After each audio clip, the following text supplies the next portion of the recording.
السلام علیکم ورحمۃ اللہ وبرکاتہ۔ آج ہم آپ کو ایک ایسا سفر دکھانے جا رہے ہیں جو نہ صرف سائنس کی آنکھوں کو حیران کر دیتا ہے بلکہ ایمان کو اور مضبوط کر دیتا ہے۔ یہ ہے انسان کی تخلیق، ماں کے پیٹ میں 9 مہینے کا سفر۔ پہلا مہینہ، نطفے سے زندگی کا آغاز۔ انسان کی زندگی کا آغاز ایک نطفہ یعنی سپرم سے ہوتا ہے۔ یہ ایک انتہائی باریک خلیہ ہے جو مرد سے عورت کے رحم یعنی یوٹرس میں داخل ہوتا ہے۔ جب یہ نطفہ عورت کے بیضہ سے ملتا ہے تو ایک نیا خلیہ بنتا ہے جسے زائگوٹ کہتے ہیں۔ یہ زائگوٹ رحم میں جا کر چپک جاتا ہے، اسے امپلانٹیشن کہتے ہیں۔ اب وہ خلیہ تقسیم ہونا شروع کرتا ہے اور چند دنوں میں وہ ایک چھوٹے سے جنین یعنی ایمبریو کی شکل اختیار کر لیتا ہے۔ دوسرا مہینہ، دل کی پہلی دھڑکن۔ اب بچے کی شکل بنتی ہے، آنکھوں کے نشان، ناک، ہاتھ اور پاؤں کی بنیاد پڑتی ہے۔ اسی دوران دل دھڑکنا شروع کر دیتا ہے۔ یہ دھڑکن ماں کی رحم میں 21 دن کے بعد سنائی دیتی ہے۔ یہ دنیا کی پہلی دھڑکن ہوتی ہے، نہ آواز، نہ روشنی، صرف خاموشی میں ایک نئی زندگی کا آغاز۔ تیسرا مہینہ، اعضاء کی تخلیق۔ اب بچہ ایک واضح انسانی شکل اختیار کرتا ہے۔ دل، جگر، گردے، آنتیں، پٹھے اور ہڈیاں بننا شروع ہو جاتی ہیں۔ اب جنین فیٹس کہلانے لگتا ہے۔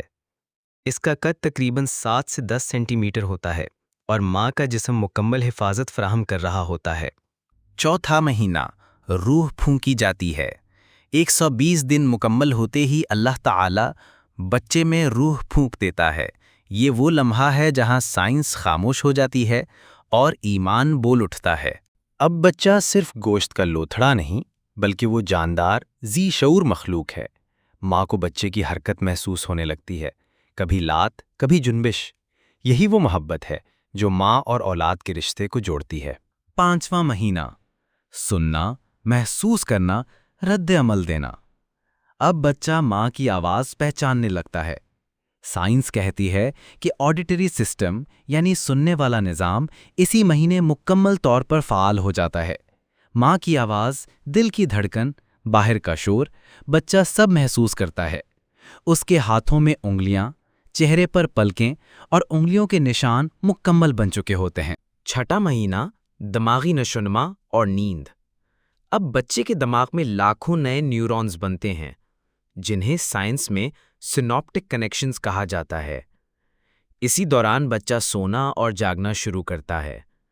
بعض ریسرچ کے مطابق بچہ REM سلیپ بھی کرتا ہے۔ بند پلکوں کے نیچے آنکھیں تیزی سے ادھر ادھر حرکت کرتی ہیں، اسی وجہ سے اسے ریپڈ آئی موومنٹ کہا جاتا ہے، یعنی وہ رحم میں خواب بھی دیکھ سکتا ہے۔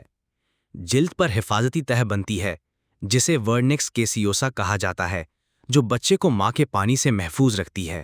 ساتواں مہینہ، بقا کی صلاحیت۔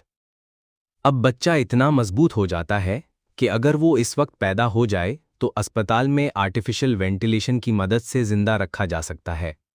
آنکھیں روشنی پر رد عمل دیتی ہیں اور پھیپھڑے سانس لینے کی مشق کرتے ہیں۔ آٹھواں مہینہ، وزن اور طاقت۔ اب بچے کے جسم میں چربی جمع ہونے لگتی ہے تاکہ پیدائش کے بعد وہ خود کو گرم رکھ سکے۔ بچہ زیادہ حرکت کرتا ہے لیکن جگہ کم ہو چکی ہوتی ہے، جس کی وجہ سے ماں کو کبھی کبھی تکلیف محسوس ہوتی ہے۔ نواں مہینہ، پیدائش کے لیے تیاری۔ اب بچہ سر نیچے کی طرف جھک کر پیدائش کے لیے پوزیشن لیتا ہے۔ پھیپھڑے مکمل تیار ہوتے ہیں اور ماں کے جسم میں آکسیٹوسن ہارمون بڑھنے لگتا ہے جو درد زہ کا آغاز کرتا ہے۔ پیدائش، روشنی کی دنیا میں قدم۔ آخر کار وہ لمحہ آتا ہے۔ ماں درد برداشت کرتی ہے، مگر جب بچہ پہلی سانس لیتا ہے اور روتا ہے تو ساری تکلیف خوشی میں بدل جاتی ہے۔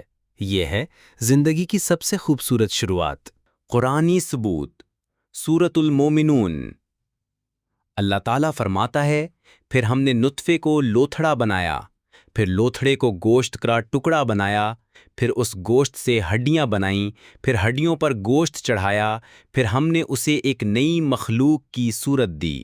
پس بابرکت ہے اللہ سب سے بہترین خالق۔ سورۃ المومنون آیت 13 تا 14۔ تو پیارے ناظرین، یہ سفر ایک قطرے سے شروع ہو کر مکمل انسان بننے تک کا ہے۔